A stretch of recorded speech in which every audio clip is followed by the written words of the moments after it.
Hellraiser is one of my all-time favorite movies, and Hellbound Hellraiser 2 is a pretty solid sequel. Now, Hellraiser 3, on the other hand, well, what's up, YouTube? This is John from Project Ellsworth, and today I'm back with you to give you my review of the 1992 film Hellraiser 3, Hell on Earth.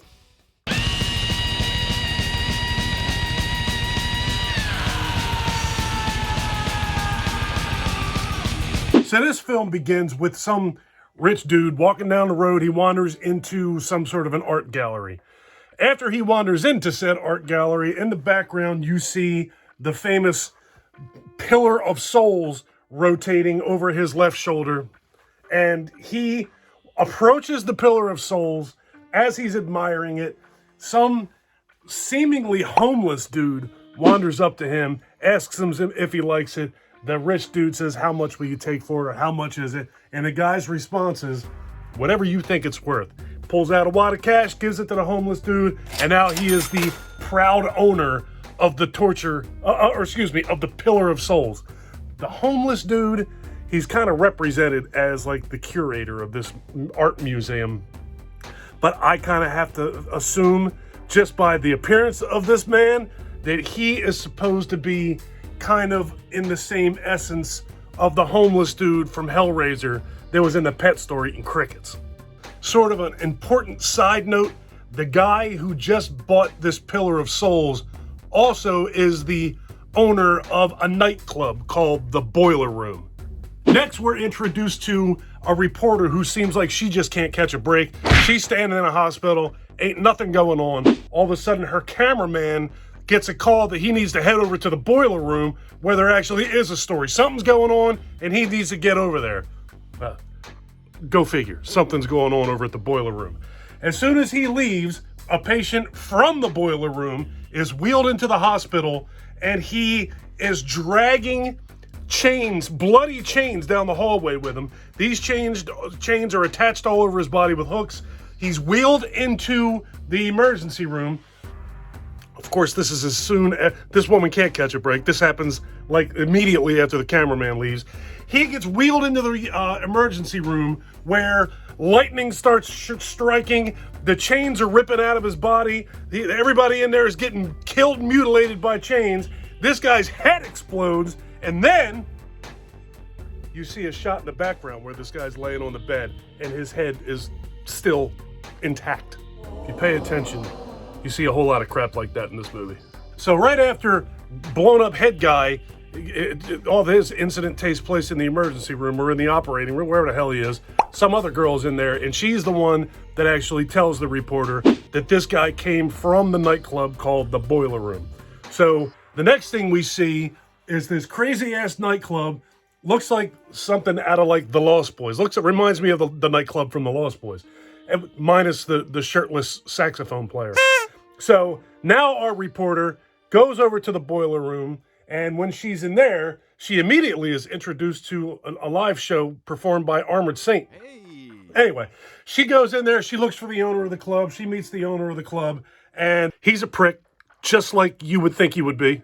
And the owner of this club, said prick, actually his apartment is above the nightclub, and inside of his apartment is the Pillar of Souls. Eventually, this guy figures out by sticking his hand inside the Pillar of Souls, where he's bitten by a rat, that if you get blood on the Pillar of Souls, crazy crap starts to happen.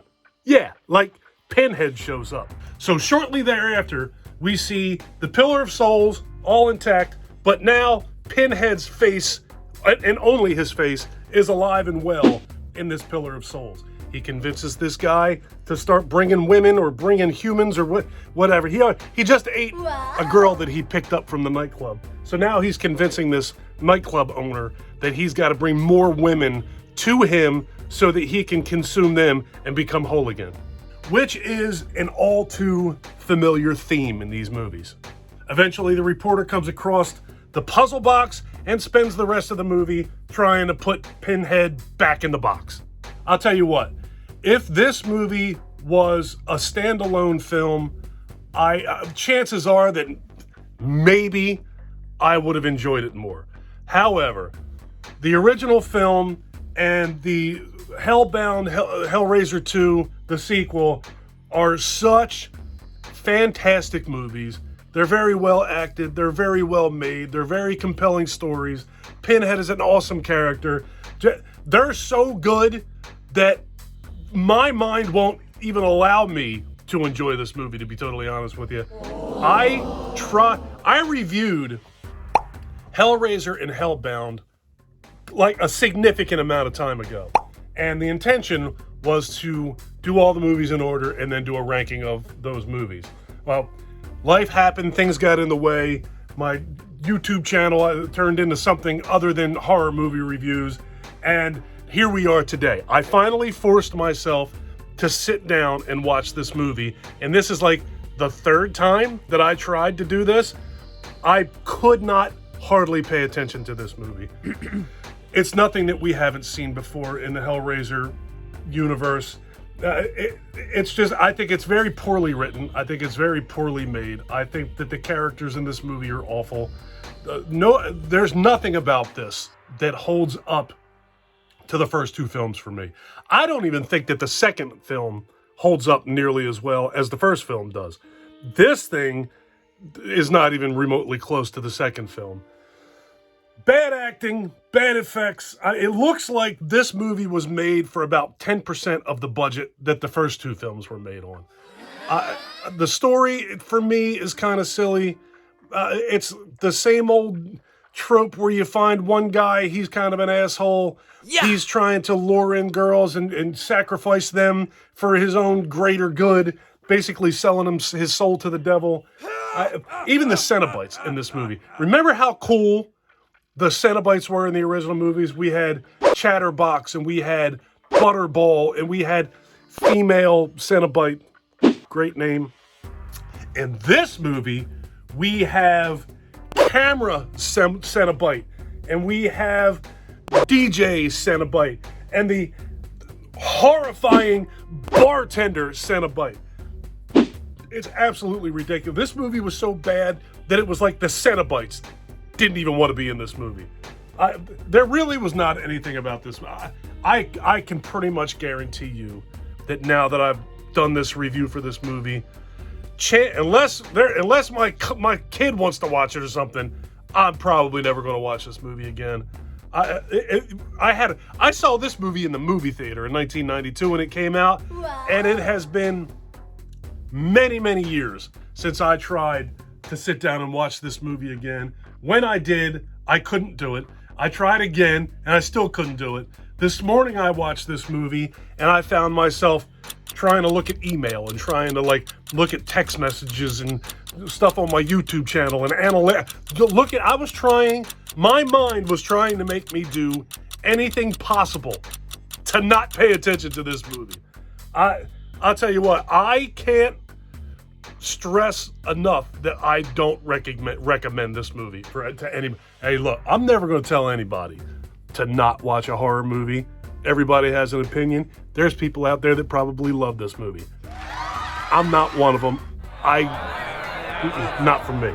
I'm getting out of here. Leave me some comments down below and let me know what you think of Hellraiser 3 and where it stacks up against the first two films. I'm hoping that the rest of this franchise is not as god-awful as this movie was. I don't have high expectations. I know there's a new Hellraiser movie supposed to come out this year in 2022. It's got a female Pinhead in it. That's kind of interesting. And prior to that movie, I know there were two movies that were made with a different Pinhead. It wasn't Doug Bradley. I know in the first 6 or 7 or 46 movies in the Pinhead or in the Hellraiser franchise were all Doug Bradley, but I know that the last two were not, and now the new one that's getting ready to come out is definitely not. It's a woman. I'm very curious. It looks pretty cool from the images that I've seen. Whatever. Way off base, and you're not here for that. If you guys like this video, please give me a thumbs up. If you really like this video and you've been enjoying my content up to this point, please do me a huge personal favor. Click that subscribe button and ring that bell. Take care of yourself. Take care of each other. Have a kick-ass day. And thank you for watching, folks. Later.